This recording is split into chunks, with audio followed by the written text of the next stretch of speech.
Malam-malam, Gerard Van den Broek resmi coret 3 pemain timnas Indonesia U23. Striker muda Rafael Struijk dikonfirmasi sudah tiba di Jakarta. Benarkah masuk skuad timnas U23?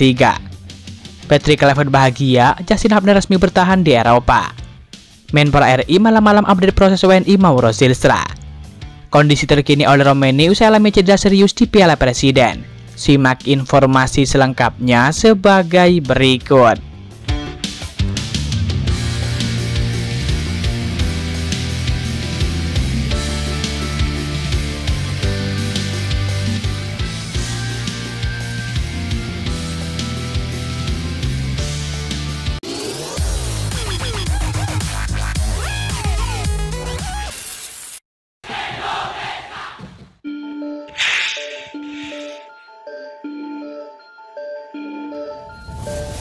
Pelatih Oxford United, Gary Rowett, buka suara soal kondisi cedera oleh Romeni usai diinjak pemain Arema FC. Oxford United melawan Arema FC di Stadion Sijalak Harupat, Kabupaten Bandung, tepatnya pada Kamis 10 Juli 2025. Oli Romeni mendapatkan cedera usai pemain Arema FC Paulinho nampak menginjak kaki striker timnas Indonesia di pinggir lapangan. Kemudian Oli Romeni terlihat kesakitan usai mendapatkan injakan.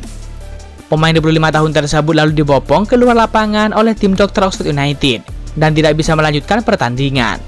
Oli Romeni sempat mencetak 1 gol pada menit ke-9. Pertandingan berakhir untuk kemenangan Oxford United atas Arema FC dengan skor 4-0. Kemenangan ini membawa Oxford United melaju ke final. Selepas pertandingan, Gary Rowett memberikan kabar soal kondisi Oli Romeni. Gary Rowett menjelaskan bahwa cedera yang dialami oleh Romeni cukup buruk. Bahkan Oli Romeni diragukan untuk bisa tampil di final. Saya ingin mengatakan bahwa cederanya cukup buruk, tapi kita akan melihat apakah dia akan bisa tampil di final, kata Gary Rowett. Sementara itu, Gary Rowett juga menjelaskan bahwa Marcelino mengalami cedera ringan.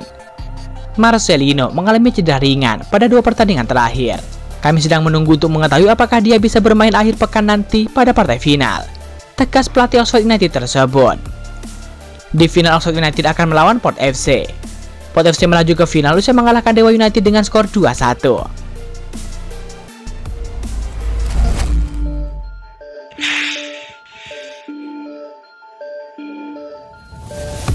Menpora RI Dito Aryo Tejo memberikan kabar terbaru terkait proses WNI Mauro Zylstra. Ketum PSSI Erick Thohir sebelumnya mengaku telah menyerahkan proses naturalisasi Mauro Zylstra ke Kemenpora. Dito Aryo Tejo pun mengaku terkait proses itu, pihaknya telah menerima dokumennya. Dokumen calon pemain timnas Indonesia ini pun sudah diproses. Proses WNI Mauro Zylstra ini dipastikan telah diproses bersama dengan 3 pemain timnas Indonesia putri. Sebelumnya Erick Thohir mengaku memang ada 3 pemain putri timnas Indonesia yang juga diproses naturalisasinya. Untuk proses WNI Mauro Zylstra, dokumennya sudah dikirimkan ataupun diteruskan ke Kementerian Hukum dan HAM. PSSI sebelumnya mengaku bahwa Mauro Zylstra diproyeksikan untuk timnas Indonesia 23. Untuk itu proses naturalisasi Mauro Zylstra ini diyakini bakal dikebut. Pasalnya timnas Indonesia 23 tahun 2025 ini dipastikan bakal menjalani banyak agenda. Sedangkan timnas Indonesia 23 akan menghadapi Asian Cup U23 2025 yang berlangsung di Jakarta pada tanggal 15 hingga 29 Juli 2025 mendatang.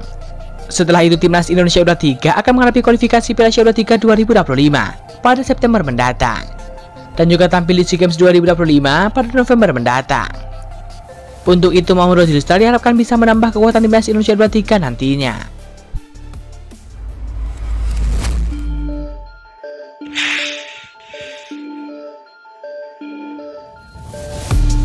Timnas Indonesia U23 terus geber persiapan jelang ajang Piala AFF U23 2025.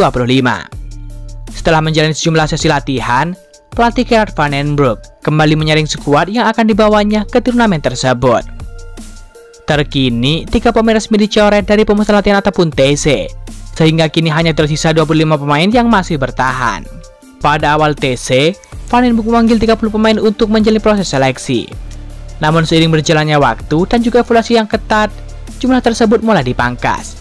2 pemain pertama yang lebih dahulu dipulangkan adalah kiper Husna Al-Malik dan juga Seva Sanggasi yang tereliminasi di tahap awal pemusatan latihan. Setelah latihan pada Kamis 10 Juli 2025, pelatih asal Belanda tersebut kembali mengambil keputusan penting. Ahmad Wadil Malut United, Frankie Misa Bayangkara FC dan juga Rahmat Syawal PSIS Semarang menjadi 3 pemain berikutnya yang harus meninggalkan skuad Garuda Muda. Dengan jumlah pemain yang kini tersisa 25 orang, persaingan di semua sektor semakin sengit, termasuk di posisi menjaga gawang yang masih dihuni 4 nama. Situasi ini dipastikan membuat setiap pemain harus menunjukkan performa terbaik demi masuk ke skuad final. Evaluasi terhadap skuad akan terus dilakukan menjelang keberangkatan ke turnamen. Van den Broek masih memiliki waktu untuk meracik formasi ideal, dengan fokus pada penguatan kerjasama tim serta ketajaman taktik yang diterapkan. Sesuai regulasi turnamen, hanya ada 23 pemain yang dapat didaftarkan untuk tampil di Piala FIBA 2025. Dari jumlah tersebut, minimal 3 posisi harus diisi oleh penjaga gawang. Artinya masih ada kemungkinan 2 pemain lagi yang akan dicoret dari skuad. Tentu harapannya semoga timnas Indonesia U23 tampil baik dan juga tampil maksimal di Piala FIBA 2025. Tentu harapannya semoga Gerard Van den Broek bisa meracik tim dengan baik, sehingga tampil maksimal dan tentu bisa meraih gelar juara di Piala FIBA 2025. Seperti diketahui, Gerard Van den Broek ditargetkan untuk meraih gelar juara. Maka dari itu pasukan Garuda Muda harus tampil maksimal dan berlatih keras agar bisa menampilkan yang terbaik dan tentu menjadi yang nomor 1 di ajang tersebut.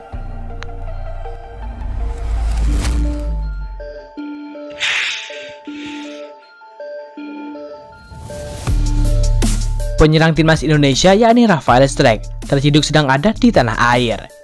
Benarkah kedatangan Rafael Strijk ke Indonesia merupakan panggilan dari Gerard Van den Broek untuk timnas Indonesia U23? Namun kabarnya Rafael Strijk saat ini sedang menuju ke klub Liga 1 yakni Dewa United. Ya, Rafael Strijk tengah gencar dirumorkan bakal bergabung dengan salah satu klub Super League usai berpisah dengan Brisbane Roar. Beberapa klub dikabarkan tertarik untuk menggunakan jasa Rafael Strijk seperti Persija Jakarta, Persib Bandung, dan juga Bali United. Namun perkembangan baru menyebutkan bahwa pemain 22 tahun tersebut justru akan merapat ke klub sultan di Super League Dewa United.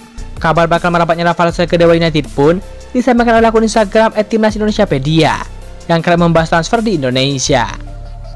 Breaking, penyerang timnas Indonesia Rafael Strijk dikabarkan akan bergabung dengan Dewa United dengan status free transfer dari klub sebelumnya ini Brisbane Roar, tulis akun Timnaspedia. Di tengah rumor tersebut, Rafael Strijk terciduk sudah ada di Indonesia melalui akun Instagram pribadinya, tepatnya pada Kamis 10 Juli 2025. Rafael Strijk membagikan sebuah foto dengan latar belakang sebuah bandara dan seorang laki-laki membawa kertas bertuliskan "Welcome Mr. Rafael". Sampai saat ini belum ada konfirmasi resmi kemana Rafael Strijk akan berlabuh, namun diduga kuat bakal bergabung dengan Dewa United.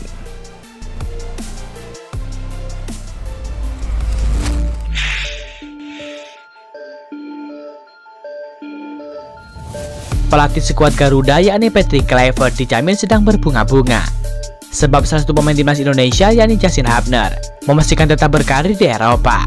Tetap berkarir di Eropa sama saja menjaga level permainan tetap tinggi. Banyak yang berpendapat Justin Hubner wajib tetap berkarir di benua biru demi membantu timnas Indonesia lolos ke Piala Dunia 2026. Terhitung sejak 1 Juli 2025, Justin Hubner berstatus tanpa klub. Ia tidak memperpanjang kontrak bersama dengan klub terdahulu Wolverhampton Wanderers. Setelah kontraknya habis, Justin Hubner sempat dikait-kaitkan dengan sejumlah klub Liga 1. Salah satu klub yang kencang dikaitkan dengan Justin Hubner adalah Bali United. Jika memilih bertahan di Inggris, ada potensi Justin Hubner melanjutkan karir bersama dengan Sheffield United. Jika pelatih Sheffield United Gary Rowett membutuhkan jasa Justin Hubner, maka sang pemain siap membela The Ass julukan Sheffield United. Justin Hubner juga tidak akan membutuhkan waktu lama beradaptasi di Sheffield United, sebab sejak 2020 Justin Hubner sudah merasakan atmosfer sepak bola Inggris. Mari kita doakan semoga Justin Hubner tetap berkarir dan bermain di klub Eropa, sehingga kualitasnya tetap terjaga dan tetap meningkat. Seperti diketahui saat ini banyak sekali para pemain diaspora yang merapat ke klub Liga 1. Semoga saja hal itu tidak terjadi kepada Justin Hubner. Harapannya semoga Justin Hubner tetap bermain di klub level tertinggi di Eropa. Apalagi Justin Hubner masih sangat muda sehingga masih bisa berkembang di klub Eropa. Para fans Garuda saat ini sangat tak sabar menunggu kabar dari Justin Hubner, karena ia mengatakan bahwa dirinya akan mengumumkan klub barunya beberapa waktu mendatang. Yang jelas Justin Hubner dipastikan akan tetap bermain di Liga Eropa. Jika bermain di klub Eropa, maka bisa dipastikan kualitas Justin Hubner akan semakin meningkat, dan itu akan sangat bermanfaat bagi timnas Indonesia